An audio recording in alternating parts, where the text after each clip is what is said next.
Hello everyone, this is Deepti Jaishwal and welcome to Rainbow Public School and my YouTube channel Deepti Physics Academy. So here now we are going to discuss topic stress and restoring force. Okay, and in this chapter we have already discussed in a previous lecture about elasticity, limits of elasticity, elastic bodies, plastic bodies, okay, and some other properties of elasticity. Okay, so here we start stress, and initially we discuss restoring force and trying to understand about restoring force, and after that we discuss stress. Okay, अब ये restoring force क्या है, हम अपनी everyday life में observe करते हैं कि जब हम किसी लिमिट ऑफ इलास्टिसिटी में लिमिट ऑफ इलास्टिसिटी तक किसी भी सब्सटेंस में फोर्स अप्लाइड करते हैं, देन उसमें वो फोर्स रिमूव करने पर अपने ओरिजिनल स्टेट में रीगेन हो जाता है और जब हम उससे अबव फोर्स अप्लाई करते हैं देन वो रीगेन नहीं होता है. ओके, तो जब हम किसी भी चीज़ में एक लिमिट तक फोर्स अप्लाई करते हैं देन उसके शेप में डिफॉर्मेशन होता है, शेप में चेंज होता है, और या फिर उसके वॉल्यूम में चेंज होता है, या उसकी लेंथ में चेंज होता है और देन उसमें कुछ उसमें कुछ रिएक्शंस होती हैं, जिस रिएक्शन फोर्स लगता है, प्रोड्यूस होता है, that force is called restoring force. तो हम इसे डेफिनेशन से समझते हैं और फिर उस पर डिस्कस करते हैं. So here when a deforming force is applied,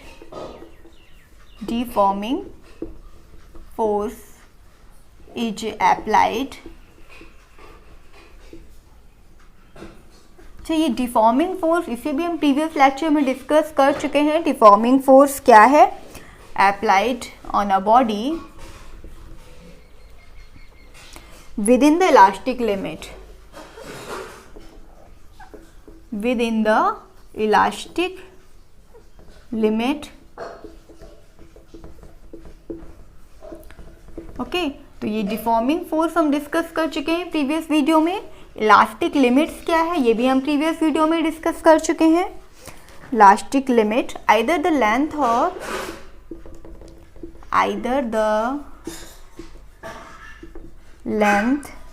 और the volume of the shape or the volume of the shape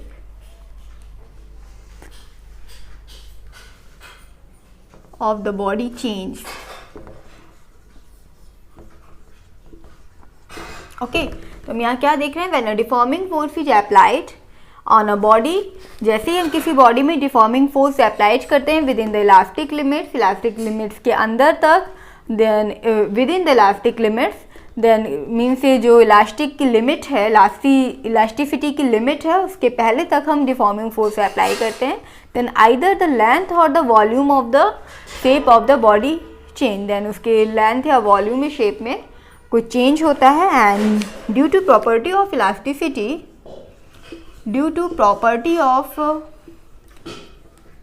elasticity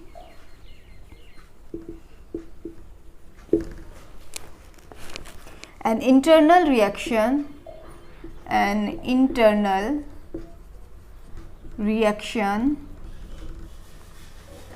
is produced in the body,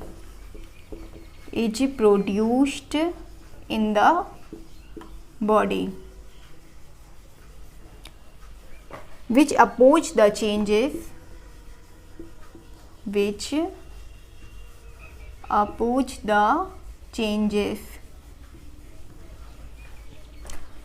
and tends to bring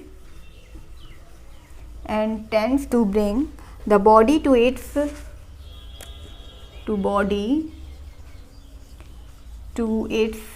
original state.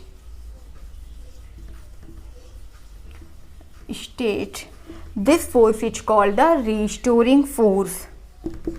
This force is called the restoring force. Okay, तो क्या हम देख रहे हैं, जब हम किसी भी बॉडी में एक इलास्टिक लिमिट्स तक डिफॉर्मिंग फोर्स अप्लाई करते हैं, देन उसके लेंथ, वॉल्यूम या फिर शेप में कुछ चेंज होता है, then due to property of elasticity, और इलास्टिसिटी की प्रॉपर्टी की वजह से उसमें an internal reaction is produced in the body. उस बॉडी में एक इंटरनल रिएक्शन प्रोड्यूस होती है which oppose the change, and जो कि चेंज को अपोज करती है, चेंज होने से रोकती है, and tends to bring to body to its original state, और उस बॉडी को उसके ओरिजिनल स्टेट में लाने की कोशिश करती है। Okay, this force is called the restoring force. Okay, तो ये जो फोर्स है, इस फोर्स को हम बोलते हैं रिस्टोरिंग फोर्स। ओके, तो ये रिस्टोरिंग फोर्स क्या है, ये equal and opposite to the external force. ये रिस्टोरिंग फोर्स जो एक्सटर्नल फोर्स हम अप्लाई करते हैं उसके इक्वल एंड अपोजिट होता है। ओके, तो after that we discuss stress. Okay, stress क्या है?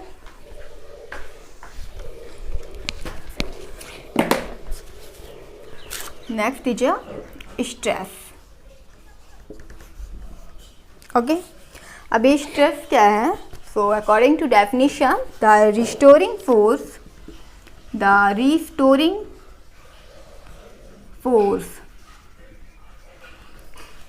acting on unit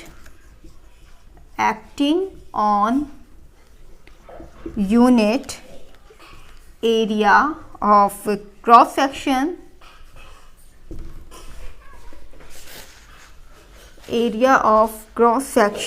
of the body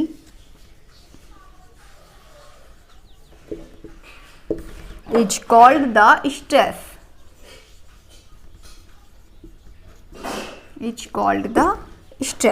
okay, तो क्या है? According to the definition of stress, the restoring force acting on unit area of cross section of the body. तो जो कोई restoring force उसके unit cross section के unit area में applied होता है, then that is called the stress. And stress, the formula of the stress is equal to the force upon area. क्या है definition? Restoring force acting on unit area. Okay, when the restoring force is acting on unit area. Unit area means जब इसकी value 1 होती है, unit होती है। Restoring force acting on unit area of cross section of the body is called the, that force is called the stress. Means stress क्या है? एक type का फोर्स है वो, जो जब वो बॉडी के यूनिट एरिया में अप्लाई होता है, देन उस फोर्स को ही हम कहते हैं स्ट्रेस। ओके, तो फोर्स क्या है? एक तरह का फोर्स होता है। So now we discuss units and dimensions, formula of the stress. Units, so here SI unit,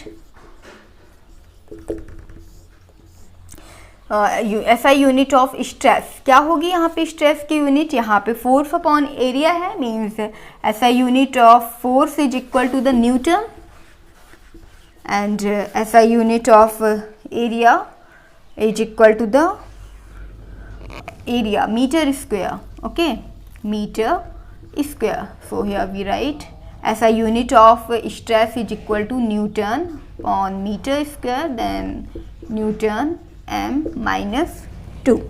Okay, and now here CGS unit of stress means CGS unit of force upon CGS unit of area. So here CGS unit of force is equal to the dyne upon CGS unit of area is equal to centimeter square. So here we write dyne centimeter minus 2. Okay, ये हो गया इसका SI unit. And after that we discuss dimensional formula of the stress.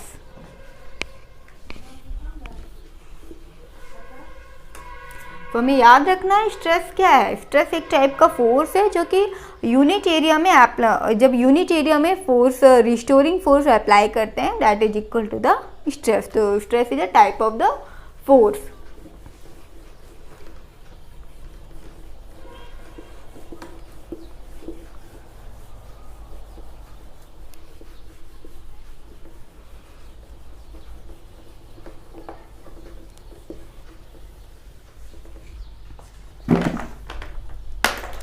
Now here dimensional formula of the stress.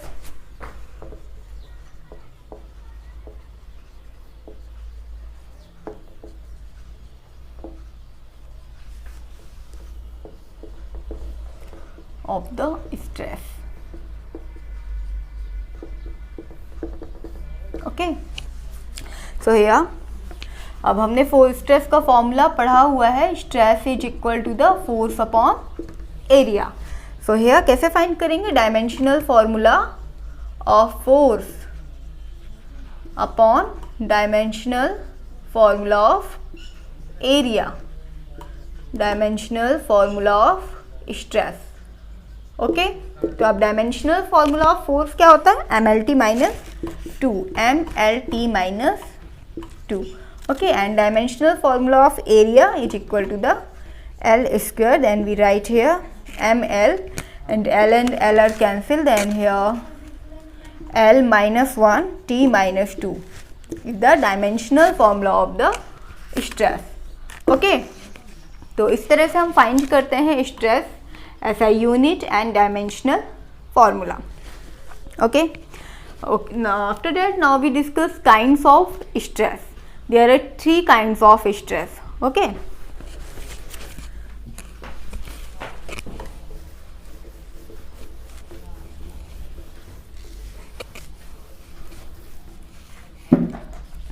here kinds of stress.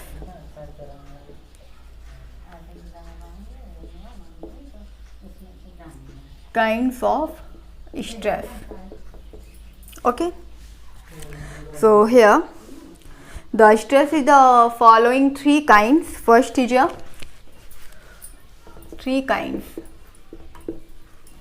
First is a longitudinal stress. Longitudinal stress. Second is a normal stress.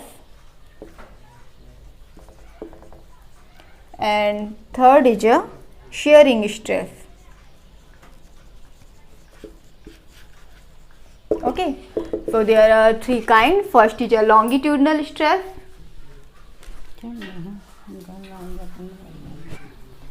Second is a normal stress, and third is a shearing stress.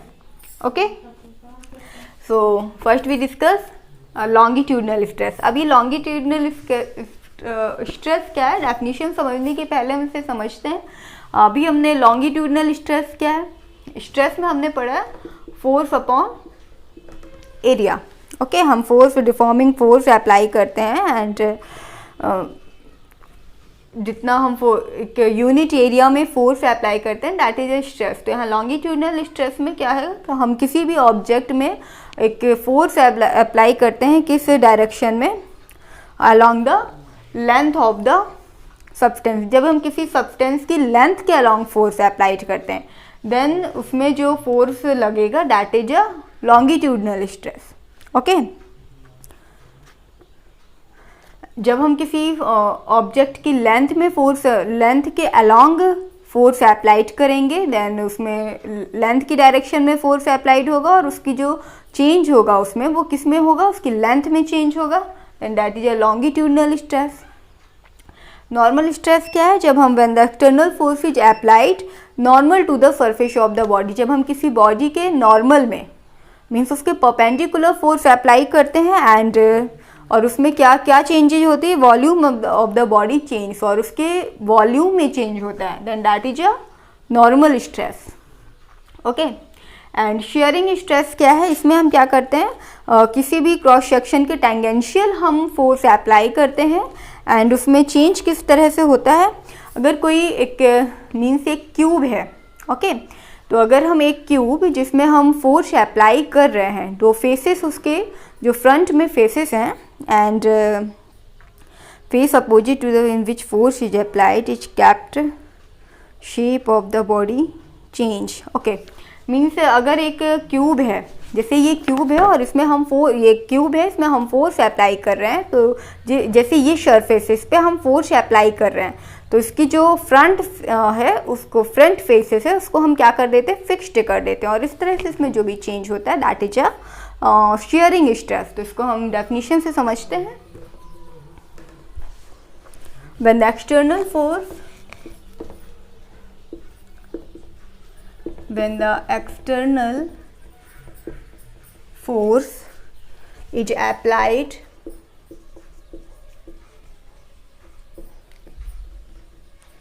along the length of the body, along the length of the body,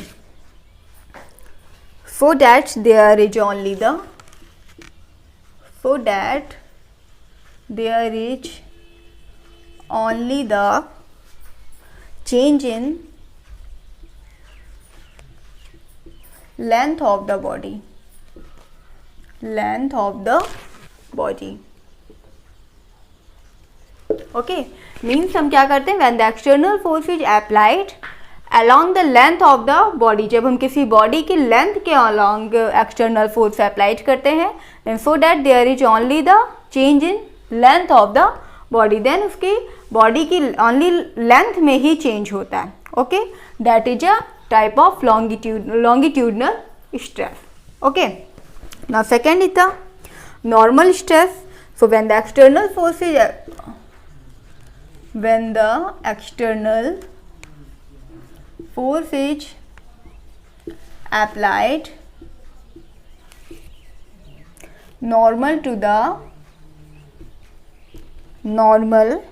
to the body, so that the volume of the body changes। Okay, इसमें क्या है, normal stress में when the external force is applied normal to the body, जब हम किसी body के normal में means उसके परपेंडिकुलर फोर्स अप्लाई करते हैं, देन उसके ओनली किस में चेंज होता है, वॉल्यूम में चेंज होता है, देन वो क्या है, नॉर्मल स्ट्रेस। क्या फर्स्ट में क्या था, हम लॉन्गिट्यूडनल लेंथ में फोर्स अप्लाई करते थे और ओनली लेंथ में चेंज हो रहा था। ओके, मीन्स अगर कोई इलास्टिक है या स्प्रिंग है, देन हम उसे खींच रहे हैं, देन उसके हम फोर्स अप्लाई कर रहे हैं मीन्स लेंथ में, लेंथ के अलॉन्ग कर रहे हैं, और चेंज भी किस में हो रहा है, ओनली लेंथ में, तो उसमें हम कौन सा स्ट्रेस अप्लाई कर रहे हैं, लॉन्गिट्यूडनल स्ट्रेस। सेकेंड क्या है, किसी हम वॉल्यूम किसी हम उसके किस में चेंज कर रहे हैं, परपेंडिकुलर हम उसमें फोर्स अप्लाई कर रहे हैं, नॉर्मल फोर्स अप्लाई कर रहे हैं, और फिर उसमें चेंज किस में हो रहा है, उसके वॉल्यूम में चेंज हो रहा है, that is normal stress. Okay, now we discuss shearing stress. So when the external force, when the external force is tangential to the cross section, tangential to the cross section of the body, tangential to the cross section of the body and the face opposite to the face on which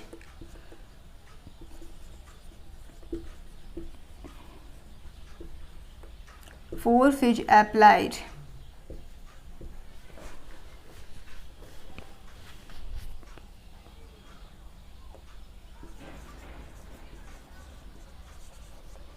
is kept fixed, so that the shape of the body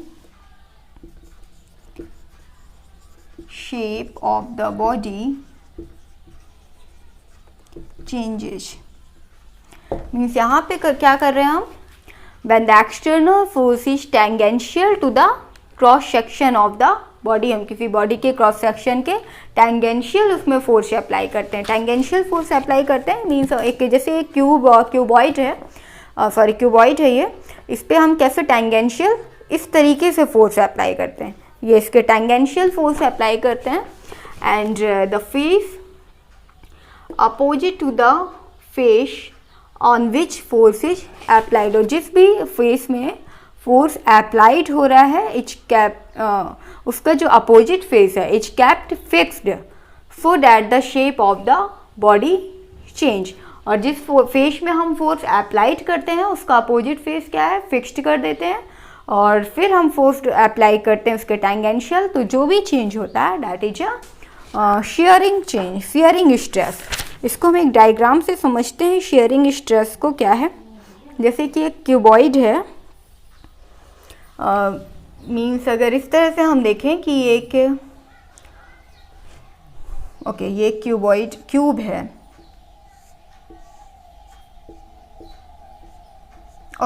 ये एक cube है, और फिर इसमें हम इस तरह से चेंज करते हैं, ये इसका ये जो नीचे वाला फेस है इसको हम फिक्स कर देते हैं। और इस फेस पे, इसके अपोजिट फेस में क्या करते हैं, फोर्स अप्लाई करते हैं, कैसे, टेंजेंशियल इस तरीके से। तो ये क्या होगा, अभी ये बुक इस तरह से, तो हम इसमें टेंजेंशियल अप्लाई करेंगे कैसे, इस सरफेस पे, और इसके अपोजिट जिस फेस पे हम फोर्स अप्लाई करते हैं, and the face opposite to the face on which force is applied, जिस भी इस फेस पे हम फोर्स अप्लाइड करेंगे देन इसकी जो अपोजिट फेस है उसको हम फिक्स्ड कर देंगे। अगर हम इसको पूरा फिक्स्ड रखें, ठीक है, फिक्स्ड कर दें कि इसमें हम कोई भी चेंजेस ना करें, और इस तरह से हम टेंजेंशियल फोर्स अप्लाइड करेंगे, देन हम क्या देखेंगे, इसका ये वाला फेस पहले से कुछ एंगल बना लेगा। तो इस तरह से इसमें डिफॉर्मेशन हो जाएगा, तो ये क्या है, शेयरिंग स्ट्रेस। तो आई होप ये सब आपको अच्छे से समझ में आ गया होगा। स्ट्रेस क्या है, means force upon area, restoring force upon unit area. And kinds of stress क्या है, the most important longitudinal stress, normal stress and shearing stress. तीनों अच्छे से हमें बहुत अच्छे से समझ में आना चाहिए कि क्या है, तो तीनों में डिफरेंस क्या है, कब हम लॉन्गिट्यूडनल बोल रहे हैं, कब हम नॉर्मल बोल रहे हैं, कब हम शेयरिंग बोल रहे हैं। तो आई होप ये तीनों कंडीशंस आपको अच्छे से समझ में आ गई होंगी। So thank you.